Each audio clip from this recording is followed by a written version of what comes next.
on WBTV, Charlotte, when you need news. This is WBTV, News Channel 3 at 11.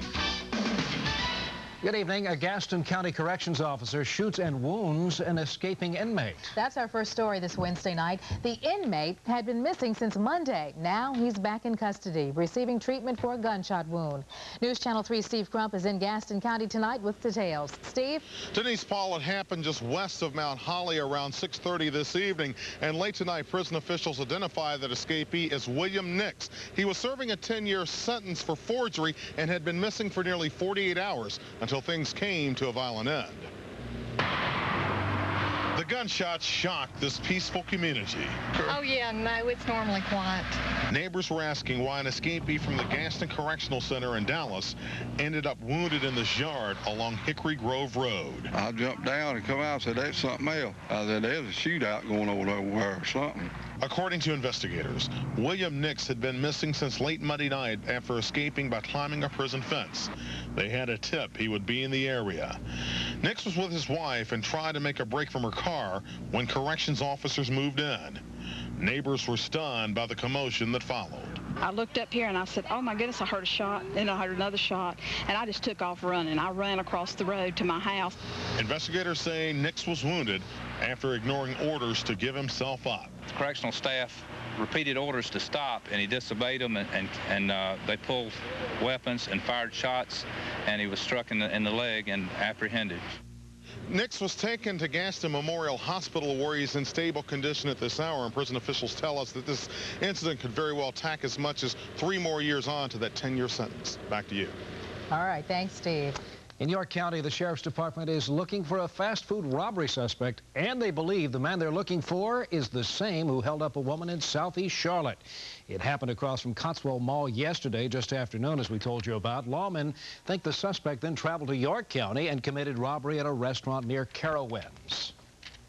A college student at UNCC gets the scare of her life when she's attacked in broad daylight while sunbathing. News Channel 3's Edward Lawrence has been following the case. He joins us live from northeast Charlotte. Edward?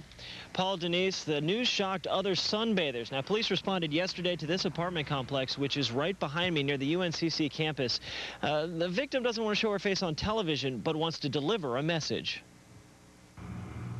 A woman's worst nightmare, and it happened while sunbathing during lunch. Someone came from behind and covered my face and my mouth and began to hit me and touch me and try and take off my bathing suit. But I struggled and was able to get away and ran into the apartment. This woman was sexually assaulted Tuesday as she lay 10 feet from her apartment. Her attacker told her she'd never get away. Her roommate at home getting ready to come outside. It scared the living crap out of me, literally. I didn't know what to do. I was totally scared and violated, really. Her attacker ran through these bushes and up this sidewalk, all in broad daylight. This is the second time the victim has ever been attacked, and the last time she'll sunbathe by herself. I wasn't able to sleep last night at all. I guess felt like I was scared to go to sleep. Other women in the area didn't hear about the attack. Anna Weber says she occasionally sunbathes by herself. With so many people out in this field and so many people out in the neighborhood pools, it does kind of worry me that something like that could happen in the middle of the day. I thought this area was very safe. Yeah, I'm very surprised. I never even think about that when I come out to lay out. Safety is something this woman took for granted. Now that safety will always be in question around her apartment complex. I'm never going back out there again. I don't even think I'd lay out there with one of my roommates. And the victim talked with us so others know to be careful. Now, police are very concerned about this case. They say sunbathers should be aware of their surroundings and have a plan of action in case something like this happens. Paul, Denise? Okay, frightening incident, Edward. Thank you. Well, a government survey indicates safety is a big concern at college campuses across the country. The findings reveal 64 out of every 100,000 students fall victim to crime on campus. And smaller schools are not always safer. The study shows more crime there compared to larger schools. Was a 3-year-old girl in Charlotte sexually assaulted? Investigators got a tip that she was attacked by an 11-year-old boy, allegedly on Southwest Boulevard. News Channel 3 has learned that the district attorney is reviewing all information in the case. A Good Samaritan steps in to make sure the newborn left in a trash can is remembered. The day-old girl was found in an East Charlotte car wash. Police have accused the mother of murder.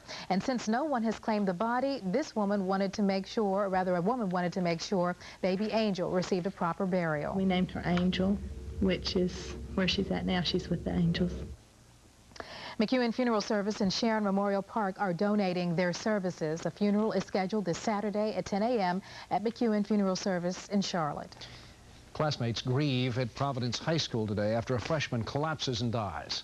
15-year-old Matt Wanke was in the middle of a basketball game at a church in Matthews. His death was apparently caused by a congenital heart defect.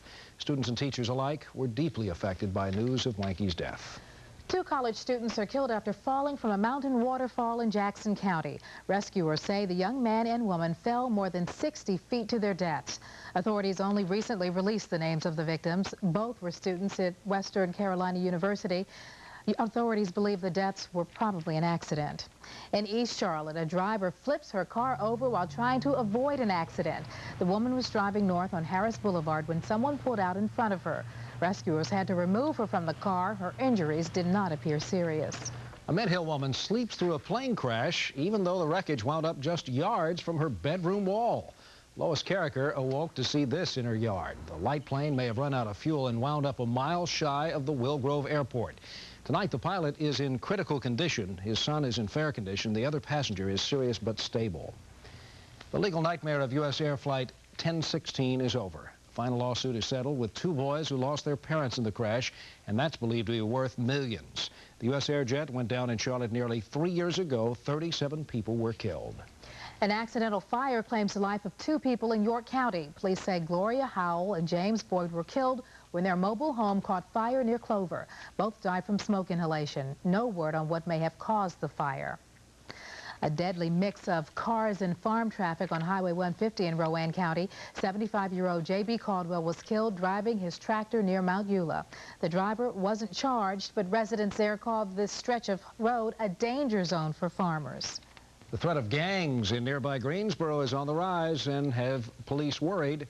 Recent spray paintings like this one are showing up in increasing numbers. Police say there are graffiti, and that shows evidence of 7 to 10 gangs operating around the city. They say gang activity should be stopped before it leads to trouble. Charlotte City Councilman Malachi Green is in trouble for allegedly attacking a friend.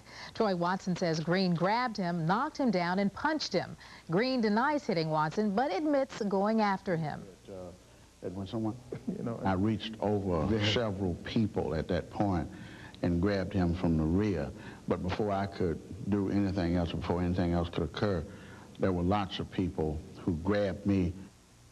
Green says Watson called him a liar, and that started the altercation. He now has a June 4th court date. After months of debate, a Citizens Review Board of Charlotte-Mecklenburg Police is taking shape. Preliminary recommendations are compose the board of 11 appointed members, each serving 3-year terms. No felons allowed on the board, and background checks for all members. Police in South Carolina honor their own in a special ceremony today. A memorial service in Columbia paid tribute to police officers killed in the line of duty. The observance is part of the Respect for Law Week activities in the state. Bullets fly and a Carolina cable TV crew forced to take cover. Find out what happened when we come back on the News 11. A surprise guilty plea in South Carolina. Find out what made a teenager admit to setting a church fire. And some wild weather in parts of Oklahoma, Nebraska. Is that same system headed our way? Well, Paul, matter of fact, it is, but the good news, it looks like it will run out of most of its energy. We'll tell you about that, plus a beautiful weekend forecast coming up.